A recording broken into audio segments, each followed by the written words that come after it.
मेरा नाम मुकुंद दवे है, बेरोजगार हूँ। आपने बोला है कि जो इस्लाम कबूल करता है उसके हज़ारों गुनाह माफ़ हो जाता है, मगर मेरे हिसाब से सबका मालिक एक है और एक मालिक होते हुए किसको ये नज़र से देखता है और किसको वो नज़र से देखता है।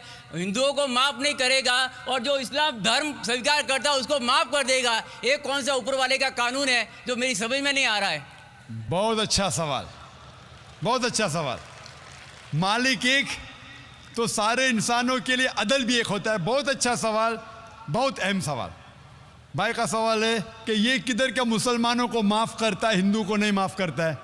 मैंने आपसे कहा कि जो इंसान नाम का मुसलमान है, उसका नाम मोहम्मद, अब्दुल्ला, जाकिर है, तो वो काफ़ी नहीं जन्नत में जाने के लिए। मुस्लिम का मतलब वो इंसान जो अमन हासिल करता है अपनी ख्वाहिश, अपनी मर्ज़ी से खुदा के अहकामात पे अमल करने के बाद। यानी जो इंसान अपने मालिक के अहकामात पे अमल करता है वो सच्चा इंसान है। वो नाम का क्या है उसका मैं कोई लेना देना नहीं। यहाँ मैं कह रहा हूँ कि जो इंसान अल्लाह के अलावा किसी के साथ शिर्क कर रहा था, आज शिर्क करना छोड़ दिया, आज उसके गुनाह माफ़ होंगे। चाहे कोई भी हो, आप भी अगर कहते कि मैं शिर्क करना छोड़ दूंगा, अल्लाह के अलावा किसी और की इबादत नहीं करूंगा जो हिंदू मज़हब की किताब में लिखा है, और मैं मानूंगा आखिरी पैगंबर मोहम्मद सल्लल्लाहु अलैहि वसल्लम में, चाहे आप ईसाई है, चाहे आप हिंदू है, चाहे आप यहूदी है, आज आप अगर अपने मालिक का कहना मानेंगे तो आपका मालिक आपको माफ़ करेगा। लेकिन अगर आप कहेंगे मेरा मालिक एक, लेकिन मालिक का कहना नहीं मानेंगे तो मालिक कैसा माफ़ करेगा। मिसाल के तौर पे एक एग्जामिनेशन होता है, टीचर सारे तालिबे इल्म के लिए बराबर है। टीचर एक साल के लिए सारे तालिबे इल्म, सारे स्टूडेंट्स को सिखाता है, बराबर। लेकिन एग्जामिनेशन में जो टीचर पूरे साल भर सिखाता है, जो तालिबे इल्म वो टीचर के सिखाए मुताबिक एग्जामिनेशन पेपर में लिखता है, वो पास हो जाएगा। जो तालिबे इल्म टीचर जो सिखाता है उसके खिलाफ काम करता है तो टीचर क्या उसको पास करेगा? चाहे वो हिंदू, मुस्लिम हो, ईसाई हो, जो टीचर सिखाता है उसके ऊपर वो तालिबे इल्म उसके मुताबिक इम्तिहान देता है, वो पास होगा। आपका मालिक, हमारा मालिक एक है। सारी किताबों में लिखा है, हिंदू मज़हब की किताब में, यहूद मज़हब की किताब में, ईसाई मज़हब की किताब में, इस्लाम मज़हब की किताब में, सिख मज़हब की किताब में कि मालिक एक है।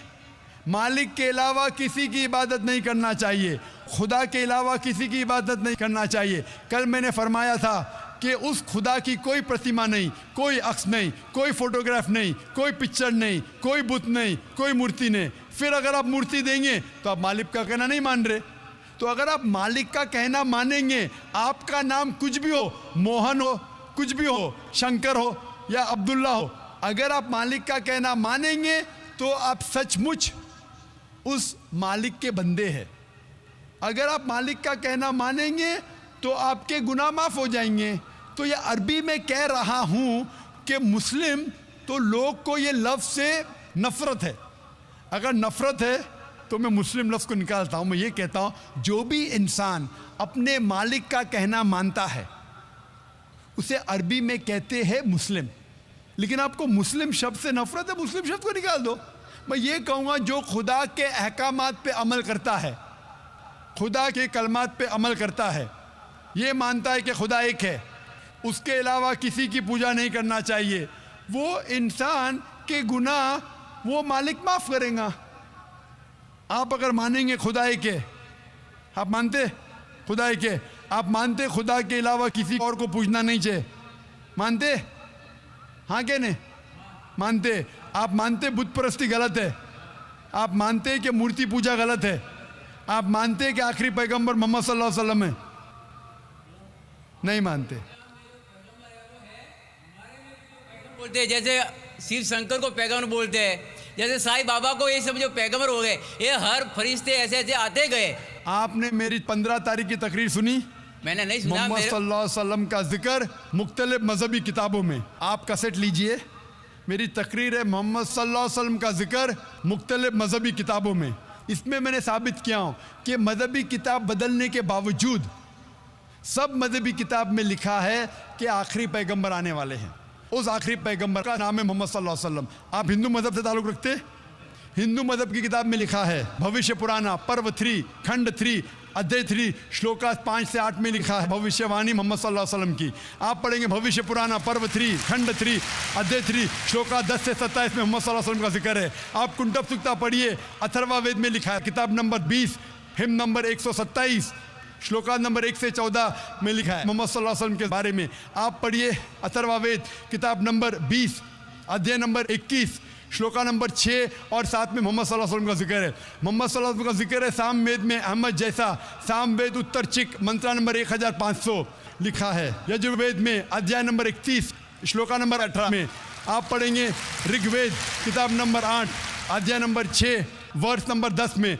आप अगर पढ़ेंगे अथर्वा वेद किताब नंबर 8 अध्याय नंबर 5 श्लोका नंबर 16 में मोहम्मद सल्लल्लाहु अलैहि वसल्लम के बारे में अहमद लिखा है। अथर्वा वेद किताब नंबर 20 हिम नंबर 126 वर्ष नंबर 14 में कई जगह लिखा है नाराशंसा। नाराशंसा मतलब वो आदमी जो प्रशंसा के लायक है। इसका अरबी में तर्जुमा होता है मोहम्मद। मोहम्मद सल्लल्लाहु अलैहि वसल्लम का नाम से जिक्र है हिंदू मज़हब की कई किताब में। ऋग्वेद किताब number 1 hymn number 13 verse number 3, Rigveda किताब number 1 hymn number 18 verse number 9, Rigveda book number 1 hymn number 106 verse number 4, Rigveda book number 1 hymn number 142 verse number 3, Rigveda book number 2 hymn number 3 verse number 2, Rigveda book number 5 hymn number 5 verse number 2, Rigveda book number 7 hymn number 2 verse number 2, Rigveda book number 10 hymn number 64 verse number 3, Rigveda book number 10 hymn number 182 verse number 2,